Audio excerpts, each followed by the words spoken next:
ETF index mutual funds నేర్చుకుని stock మార్కెట్లో రాణించాలనుకుంటున్నారా? వెంటనే ఈ నెంబర్కి కాల్ చేయండి. నమస్తే సార్. నమస్తే అండి. సార్, మనం ట్రెడిషనల్ పిఎంఎస్ మనం చూస్తూనే ఉన్నాం. అయితే ఇప్పుడు కొత్తగా మ్యూచువల్ ఫండ్లో పిఎంఎస్లు రాబోతున్నాయి. దీనివల్ల మరి ఇన్వెస్టర్స్కి ఏంటి బెనిఫిట్స్ ఏంటంటే? ఒకప్పుడు పిఎంఎస్ మినిమం 50 లక్షల రూపాయల వరకు ఇన్వెస్ట్మెంట్స్ మనం చేస్తే వాళ్ళే మెయింటైన్ చేస్తారు మన అకౌంట్స్ని. అది పాపులర్గా called as a portfolio management services అనమాట. ఇప్పుడు కొత్తగా సెబీ వాళ్ళు ఇంకో కొత్త కేటగిరీని ఇంట్రడ్యూస్ చేయబోతున్నారండి. అది మ్యూచువల్ ఫండ్ పిఎంఎస్. అంటే ఇందులో వీళ్ళు స్టాక్స్లో ఇన్వెస్ట్ చేయకూడదు. ఈ పిఎంఎస్ పిక్ చేసుకుంటే only ETFs and direct mutual funds, SIF ఈ మూడిట్లో మాత్రం ఇన్వెస్ట్ చేయాలి. అంటే మ్యూచువల్ ఫండ్ కూడా డైరెక్ట్ మ్యూచువల్ ఫండ్స్ అనమాట. అందుకని only mutual funds only PMS అనమాట. ఇది మామూలు పిఎంఎస్లో ఏంటంటే వాళ్ళు స్టాక్స్లో ఇన్వెస్ట్ చేస్తారు, ఫారెన్లో ఇన్వెస్ట్ చేస్తారు, అన్లిస్టెడ్ స్టాక్స్లో ఇన్వెస్ట్ చేస్తారు, డెట్లో ఇన్వెస్ట్ చేస్తారు, అండ్ డెరివేటివ్ మార్కెట్స్లో కూడా ఇన్వెస్ట్ చేస్తూ ఉంటారు అనమాట. అందుకని ట్రెడిషనల్ పిఎంఎస్ సర్వీస్ అనేది కొంచెం complicated product and minimum 50 lakh ఉన్న వాళ్ళకి సూట్ అవుతుంది. ఇప్పుడు కొత్తగా సెబీ వాళ్ళు ప్రపోజ్ చేసే ఎంఎఫ్ పిఎంఎస్ అనేది simple product and amount entry వాళ్ళకి అనమాట. ఇది కేవలం అమౌంట్ 25 lakhsకేనండి. ఇది 25 lakhsకే అలౌ చేస్తారు. కాబట్టి ఇది ఇన్వెస్ట్మెంట్ అడ్వైజర్స్కి బెటర్ అనమాట. వాళ్ళకి ఇది మేనేజ్ చేయడం చాలా ఈజీ అనమాట. ఇంతకుముందు ఎవరైనా పిఎంఎస్ స్టార్ట్ చేయాలంటే మినిమం 5 lakh నెట్వర్త్ ఉండాలి. అది ఎవరైతే స్టార్ట్ చేస్తున్నారో ఆ పర్సన్కి. ఈ mutual fund only PMS start చేయాలంటే 2 కోట్లు చాలండి. అంటే ఎలిజిబిలిటీ క్రైటీరియా కూడా బాగా తగ్గించారనమాట.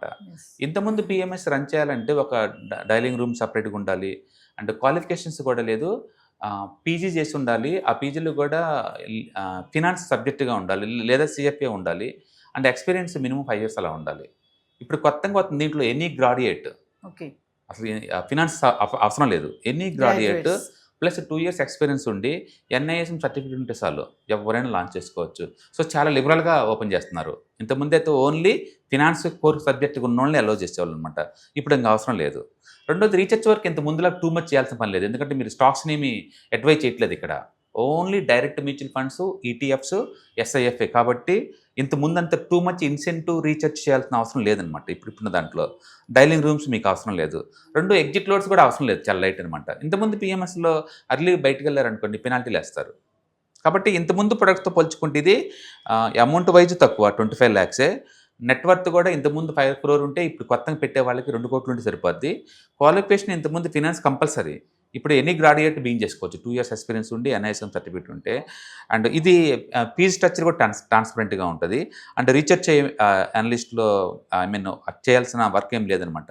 అందుకని సింపుల్ ప్రొడక్ట్ అండ్ మాస్ పబ్లిక్కి అనుకూలంగా ఉన్న ప్రొడక్ట్ అనమాట. కాబట్టి ఇది బాగా పాపులర్ అయ్యే ఛాన్స్ ఉంది. అయితే ఇంకా ఇప్పుడు ఇంప్లిమెంటేషన్ అవ్వలేదు. ఈ ఆగస్టు మంత్ ఎండింగ్ కల్లా సెబీ వాళ్ళు ఏంటంటే ఇది పెట్టచ్చో లేదో అనేది పేపర్ రిలీజ్ చేశారు. ప్రస్తుతం డిస్కషన్ జరుగుతుంది. డెఫినెట్గా వస్తుంది ఇది. దీనివల్ల ఏంటంటే ఇప్పటికే జనరల్ పబ్లిక్కి మ్యూచువల్ ఫండ్స్ ఉన్నాయి.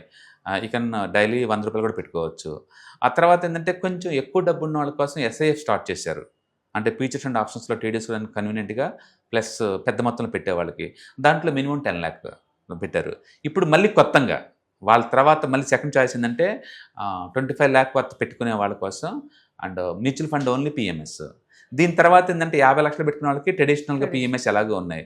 అలాగే 1 crore అండ్ అబోవ్ పెట్టే వాళ్ళకి ఏఎఫ్ ఆల్టర్నేట్ ఇన్వెస్ట్మెంట్స్ ఉన్నాయన్నమాట. కాబట్టి ఇండియాలో వెల్త్ మేనేజ్మెంట్ అనేది బాగా హీటప్ అవుతుంది. సో ట్రెడిషనల్గా ఉన్న మ్యూచువల్ ఫండ్స్ దగ్గర నుంచి ఆల్టర్నేటివ్ ఇన్వెస్ట్మెంట్ ఫండ్స్ వరకు కూడా బోల్డ్ అంత చాయిస్ వస్తుంది. దానితోటి గిఫ్ట్ సిటీ నుంచి అబ్రాడ్లో పెట్టే వాళ్ళు కూడా ఎక్కువ అవుతున్నారు. ఇతర దేశాల్లో పెట్టేవాళ్ళు ఎక్కువ అవుతున్నారు. ఎందుకంటే అబ్రాడ్ మార్కెట్స్ బాగా పర్ఫామ్ చేస్తున్నాయి కంపేర్ టు ఇండియాతో పోల్చుకుంటే. కాబట్టి ఇండియాలో ఇప్పుడు మల్టిపుల్ చాయిస్ ఉంది. ఒకప్పుడు ట్రెడిషనల్గా ఓన్లీ మ్యూచువల్ ఫండ్స్, పిఎంఎస్ ఇవే ఉండేది. ఇప్పుడు కొత్తగా అట్టగా చాలా ప్రొడక్ట్స్ వచ్చేసినాయి అనమాట. డెఫినెట్గా mutual fund only PMS service కొంచెం ఎవరైతే 25 lakh పెట్టే కెపాసిటీ ఉన్న వాళ్ళకి ఇది బాగుంటుంది. అండ్ డెఫినెట్గా పిఎంఎస్తో పోల్చుకుంటే ఇది ఆల్టర్నేటివ్. ఈ ట్రెడిషనల్ పిఎంఎస్ అనేది అసలు ఎవరికి అనుకూలంగా ఉంటుంది సార్? అంటే నేను స్టాక్స్లో ఇన్వెస్ట్ చేద్దాం అనుకుంటున్నాను. బట్ వాటి గురించి నేను రీసెర్చ్ చేసే టైం అంతా నాకు లేదు. బై సెల్ చేయడానికి టైం లేదనుకోండి. ఒక ప్రొఫెషనల్ వాళ్ళకి హైర్ చేసి వాళ్ళకి అప్ చేస్తున్నాను అనమాట మన మనీని. కాబట్టి వాళ్ళు మన అకౌంట్లో వాళ్ళు ఇన్వెస్ట్ చేస్తారు, వాళ్ళే చూసుకుంటారు మొత్తం. దానికి మనం 2 to 5% వరకు వాళ్ళు ఛార్జ్ చేస్తారు దానికి అనమాట. కాబట్టి స్టాక్ హోల్డింగ్ డైరెక్ట్గా మన అకౌంట్లో ఉంటుంది, but managed by somebody else. That is called the PMS.